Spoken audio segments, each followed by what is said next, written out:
Daily. Taste the Daily. வாக்காளர்களை ரொம்ப under estimate பண்ணுறாங்க சார். இன்னமும் திருந்த மாட்றாங்கன்னு தான் நான் சொல்லுவேன். நேற்று வரைக்கும் உனக்கு ஓட்டு போட்டேன், அப்போ நான் வந்து ஒரு இன்டெலிஜென்ட்டு, ஒரு பிரில்லியன்ட்டு. நான் மாற்றி மூணாவது ஒரு நபருக்கு போடும்போது நான் தற்குறி ஆகிடுவேண்ணா. அப்போது எவ்வளோ ஒரு அவங்க அந்த அரசியலை எவ்வளோ கேவலமாக பண்ணுறாங்க சார். எம்ஜிஆர் காலத்திலேயே சென்னை வந்து திமுக கோட்டையாக இருந்துச்சு. இன்னைக்கு எல்லாம் முடிஞ்சு போச்சு சார். சார் சென்னை முழுசாக தோற்று போனதுக்கு காரணமே சேகர் பாபு தான் சார். என்ன சார் 100% சேகர் பாபு சார். ஏதோ சொல்றீங்க சார். அவர் தான் சார் குளத்தூர் பொறுப்பாளர். அவர் தானே போய் பார்த்தாரு. கேவலமா தோத்துட்டாரு முதலமைச்சர். நம்ம சந்தோஷப்படலாம். அவர் ஜெயிச்சிட்டாரு. ஆமா. அப்ப அவர் என்ன வேலை வந்திருக்காரு புரியுதா இல்லையா? வாய் சார், வாய் தான். சரியான நேரத்தில் கட்சி ஆரம்பிச்சு சரியா அரசியலுக்குள்ள வந்திருக்காருன்னு நான் நினைக்கிறேன். இது வந்து மற்றவங்க சொல்ற மாதிரி ஏதோ யதார்த்தமாக கிடைச்சு அப்படிலாம் கிடையாது சார். இது பக்கா பிளான். அதனால தான் அவர் நிறைய விஷயங்கள் ரொம்ப க்ளீனாக முன்னாடியே சொல்லியிருப்பார். நிறைய விஷயங்கள் க்ளீனாக சொல்லியிருப்பார். ஒரு விஷயம் நான் உங்களுக்கு உதாரணம் கோட் பண்ணுறேன். முதல் இதில் விக்கிரவாண்டியில் பேசும்போது அவர் என்ன சொல்லுவார், கூட்டணி கட்சிக்கு அமைக்கலாம் இல்லையா, கூட்டணி ஆட்சி அமையறதுக்கு வாய்ப்பு வரலாம் இல்லையா, அவங்களுக்கு நம்ம வாய்ப்பு கொடுக்கலாம். இப்போ நடக்குது. அது தெளிவாக தெரிஞ்சு காலகட்டம் கூட்டியே அறிந்து ப்ராப்பரா அவர் செயல்பட்டது. இந்த லக்குல வந்து ஏதோ மாற்றத்துக்காண்டி வந்ததுங்கிறத தாண்டி ஒரு சம்பவம் 2 சம்பவம் சார். ஒவ்வொரு சம்பவமும் எப்படி சார் வரும்? உதாரணத்துக்கு நீங்க ஒன்று சொல்லிட்டீங்க, நான் ஒன்று சொல்லிட்டேன். எல்லாமே பக்கா ப்ரீ பிளான்டு.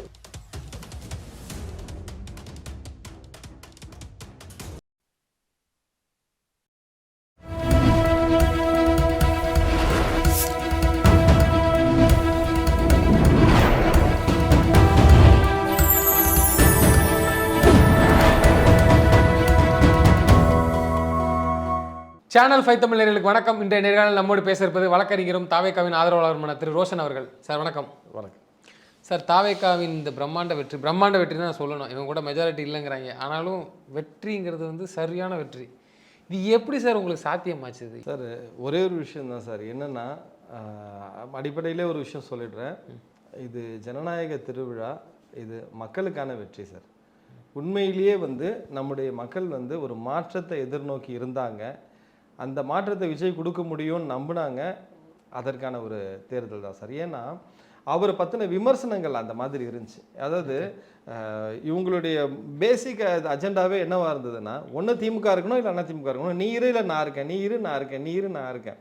ஏதோ ஒரு அண்டர்டீலிங் அவங்களுக்குள்ள போயிட்டே இருந்தது. அந்த மூன்றாவது ஒருத்தர் வரணும்னும் போது அவங்க காட்டின எதிர்ப்பு இருக்கு இல்லையா, அதாவது சொந்த வாழ்க்கையிலேருந்து பொது வாழ்க்கை வரைக்கும் அவங்க காட்டின எதிர்ப்புகள் தான் பெரிய ஆதரவு வந்து விஜய் பக்கம் வந்து மக்களை திருப்புச்சுன்றது என்னுடைய.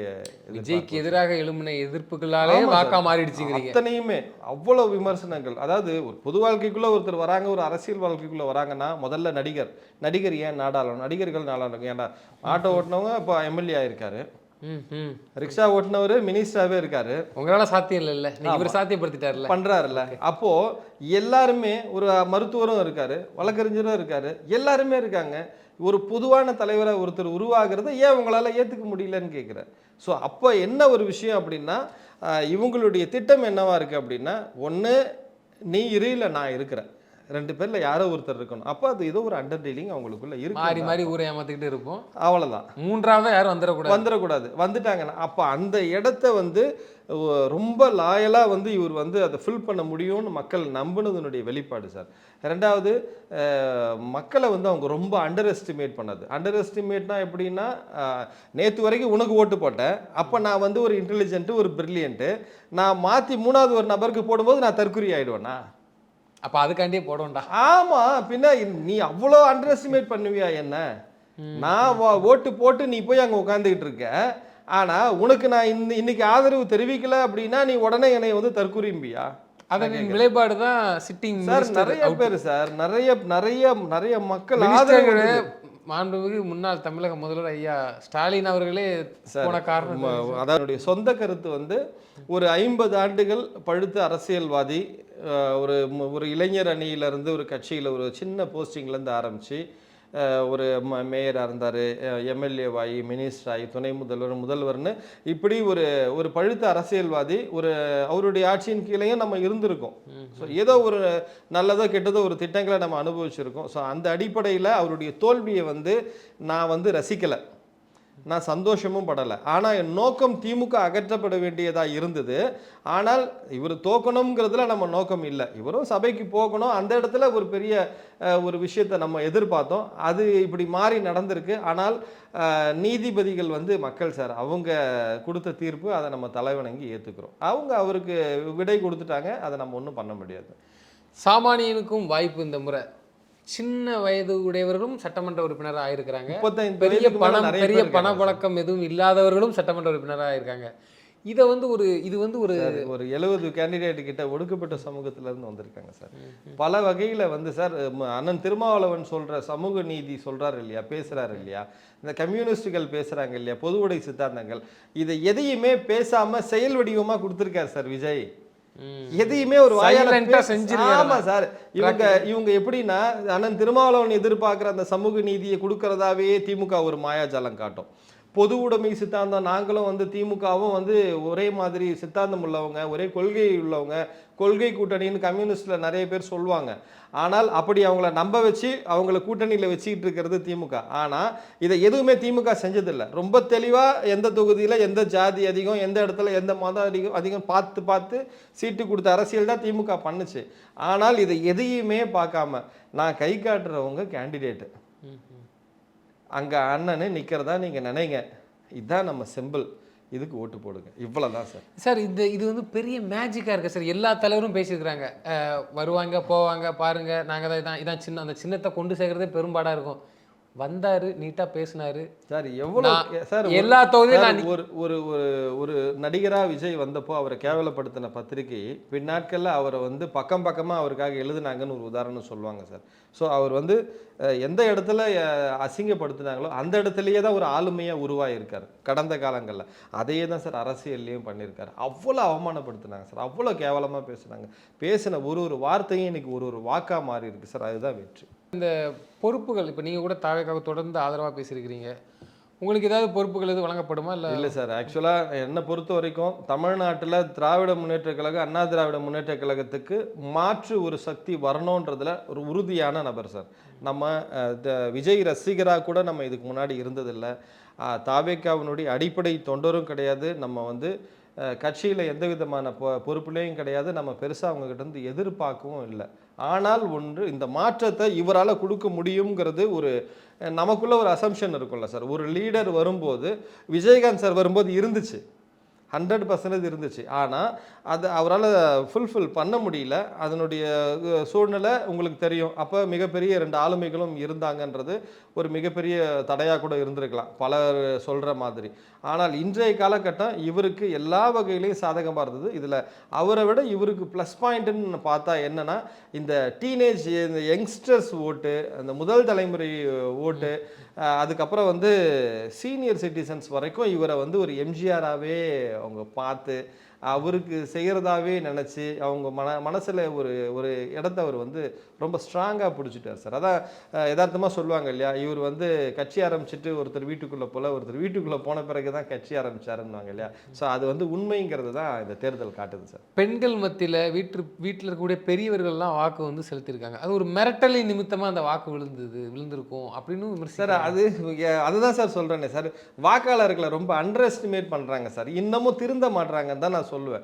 மெயினாக பார்த்தீங்கன்னா இந்த திமுகவுக்காக பேசுனாங்க பார்த்தீங்களா, அந்த டிவி சேனலில், இவங்க தான் சார் திமுக தோத்ததுக்கு முக்கியமான காரணமே. ஒரு வழக்கறிஞர் ஒருத்தர் பார்த்தீங்கன்னா சில முக்கியமான ஊடகங்களில் உட்காந்துக்கிட்டு ஒரு காமெடியாக ஃபன் பண்ணிலாம் சிரிச்சுக்கிட்டு பண்ணி ஒரு கேவலமான இது இந்த மாதிரி ஆட்டிடியூட்லாம், இதெல்லாம் என்ன சார், இதெல்லாம் கேவலமான மனிதர்களை இது தேவையா? நீ ஒரு எவ்வளோ பெரிய ஒரு கட்சி, அந்த கட்சியினுடைய ரெப்ரசன்டேட்டிவ் சார். நான் வந்து ஒரு ஆதரவாளராக பேச வரும்பொழுதே நான் எவ்வளோ தெளிவாக பேசணும்னு ரொம்ப யோசிச்சு பேசுகிறேன். நான் கட்சி பிரமுகராக கூட பேசலை, ஆதரவாளராக பேசும்பொழுது நீங்கள் ஒரு கட்சி சார்பு நிலைப்பாட்டில் இருக்கீங்க. நேற்று அந்த நபர் தான் இவர் வந்து உதயநிதி ஸ்டாலின் வரும்போது கூடயே வராரு. அவரை பார்த்து தான் எரிச்சல் அடைச்சவங்க. பக்கத்துலேயே வச்சுக்கிட்டு இருக்காரு. நீ பக்கத்துலேயே இவரை வச்சுக்கிட்டு நீங்கள் என்னதான் நீங்கள் சார், ஏன் சார் நீங்கள் சார் சென்னை முழுசாக தோத்து போனதுக்கு காரணமே சேகர் பாபு தான் சார். என்ன சார் 100% சேகர் பாபு சார். ஏதோ சொல்றீங்க சார், அவர் தான் சார் குளத்தூர் பொறுப்பாளர். அவர் தானே போய் பார்த்தாரு. கேவலமாக தோத்துட்டாரு முதலமைச்சர். நம்ம சந்தோஷப்படலாம். அவர் ஜெயிச்சிட்டாரு. ஆமாம். அப்போ அவர் என்ன வேலை பார்த்துருக்காரு பாருங்க. புரியுதா இல்லையா? அவர் சேஃபு. மற்றவங்க தோத்தா என்ன ஜெயிச்சா என்ன வேலை பார்த்துருக்காரு சார். கூட இருந்த பசங்களே தம்பிங்களே நிறைய பேர் வேலை செய்யலை சார். அதாவது வேலை செய்யலை மீன்ஸ் என்னென்னா கட்சிக்கு கூட வர்றது, போஸ்ட் ஓட்டுறது, பேனர் ஓட்டுறது எல்லாம் பண்ணுறது, வாக்கை மட்டும் போயிட்டு சைலண்ட்டாக விசிலுக்கு போட்டு வந்துட்டாங்க. இல்லைன்னா உங்களுக்கு எப்படி, உங்களுக்கு பெரம்பூரில் திமுக ஓட்டு எங்கே போச்சு, ராயபுரத்தில் எங்கே போச்சு, துறைமுகத்திலே நீங்க ஒரு 7000 சொச்சம் தானே, 7000 சொச்சம் 8000 சொச்சம் தானே தப்பிச்சிட்டீங்க. அது நீங்க என்ன வேலை பார்த்தீங்களோ இல்ல. அப்போ அதுவும் மத்தியானம் வரைக்கும் லீடிங்ல அவங்க தான் போயிட்டு இருக்காங்க. அதுக்கப்புறம் மாறுது. சரி, அது வந்து ஜனநாயகம். மக்கள் கடைசியில கூட உங்களுக்கு இதுபுடைய பகுதிகளில் போட்டிருந்துருக்கலாம். அப்போ முதல்வருக்கு பொறுப்பாளரே நீங்க தானே பொறுப்பாளர். நான் கேட்குறேன், இந்த தமிழன் பிரசன்னான்னு ஒரு கேண்டிடேட்டை எக்மோரில் நிறுத்திருக்காங்க. அவர் என்ன சாதிச்சிட்டாருன்னு நிறுத்துனீங்க?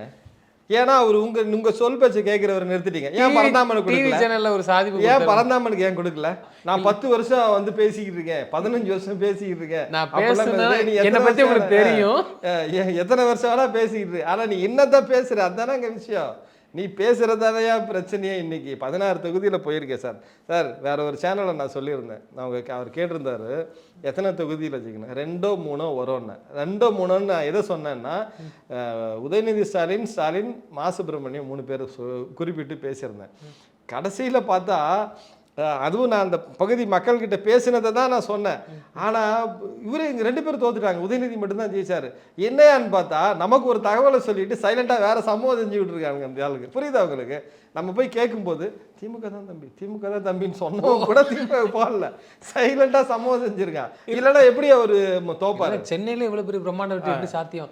அப்போ திமுக ஓட்ட கணிசமான பிரிக்கல, ஒரே போட பிரிச்சிருக்காங்க சார். திமுக அதான் சார் நிறைய பத்திரிகையாளர்கள் சொல்றாங்க இல்லையா, எம்ஜிஆர் காலத்திலேயே சென்னை வந்து திமுக கோட்டையா இருந்துச்சுன்னு. இன்னைக்கு எல்லாம் முடிஞ்சு போச்சு சார். வாய்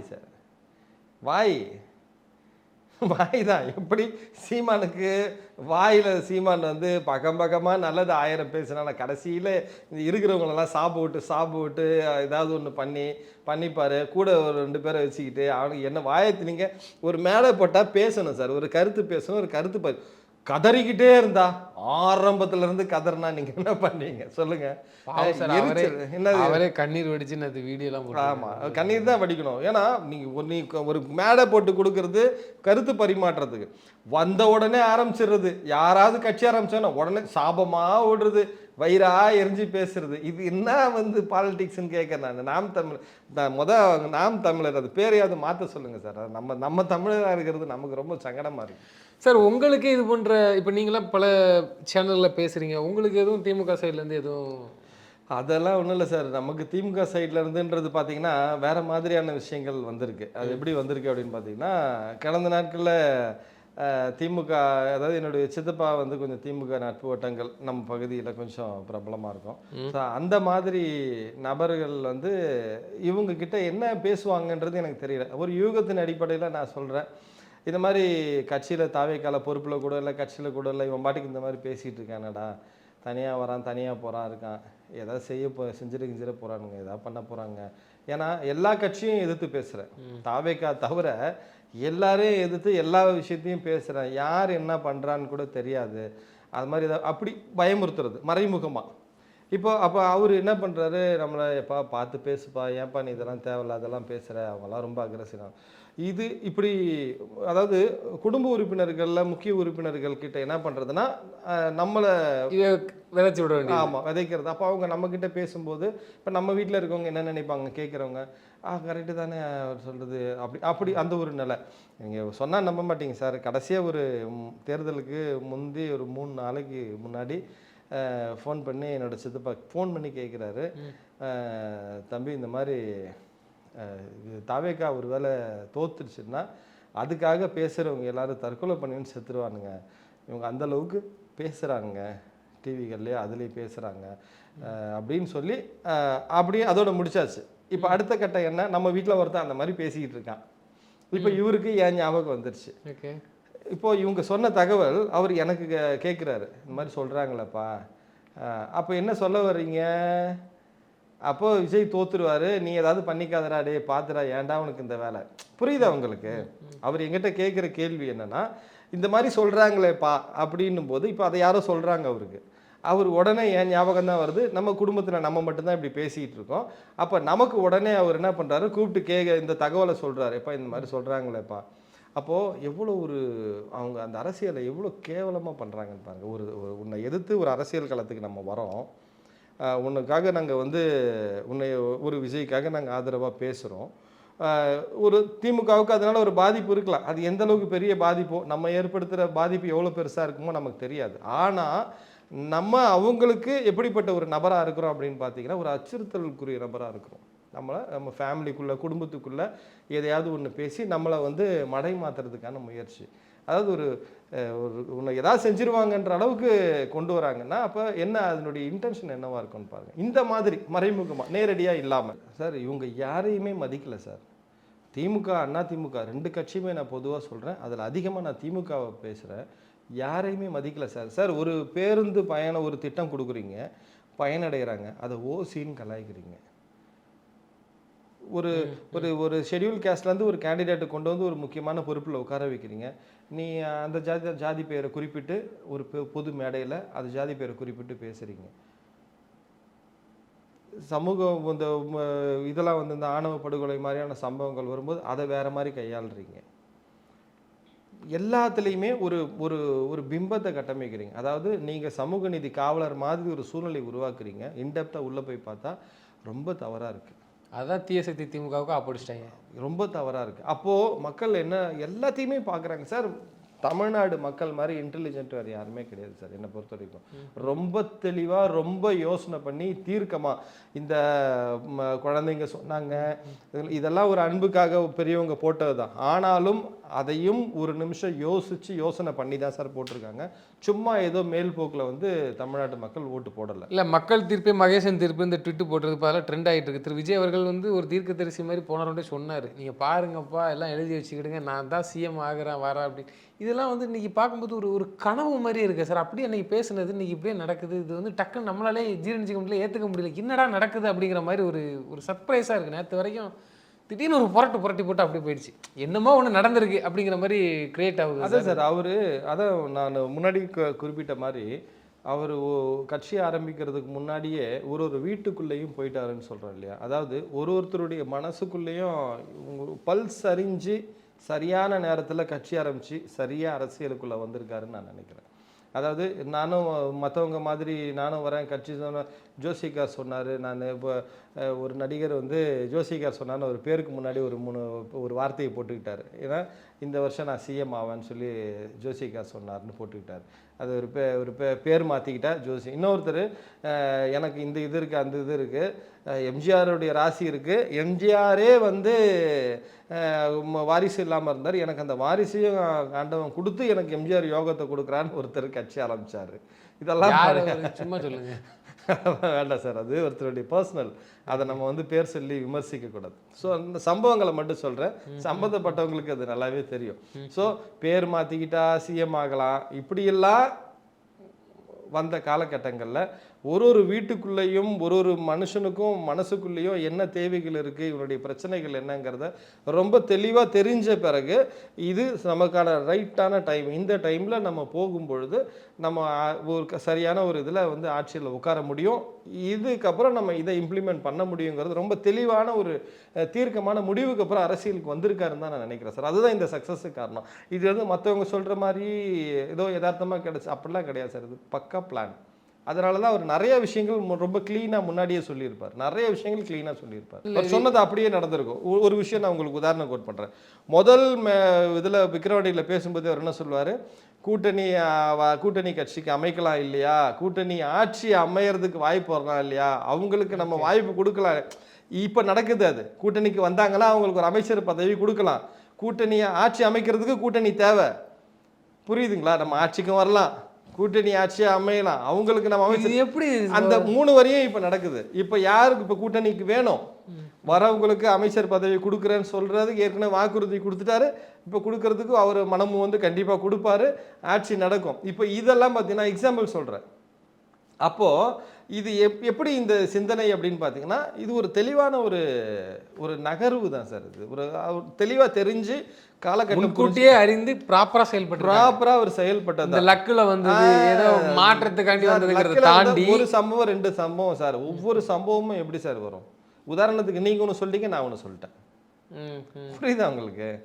நீங்க ஒரு விஷயம் சொல்லிட்டீங்க, நான் ஒரு விஷயம் சொல்லிட்டேன். அப்போ இப்படி பேசிக்கிட்டே போகலாம். எல்லாமே பக்கா ப்ரீ பிளான்டு, ரொம்ப தெளிவா சூழ்நிலையை புரிஞ்சு தெரிஞ்சு சரியான நேரத்துக்கு வந்திருக்காரு. இந்த வாக்குகளும் சரியான பாதையில மக்கள்கிட்ட தன்னுடைய கருத்தை கொண்டு போய் சேர்த்து சரியா அந்த வாக்குகளை வாங்கியிருக்காருன்றதான் நான் நினைக்கிறேன்.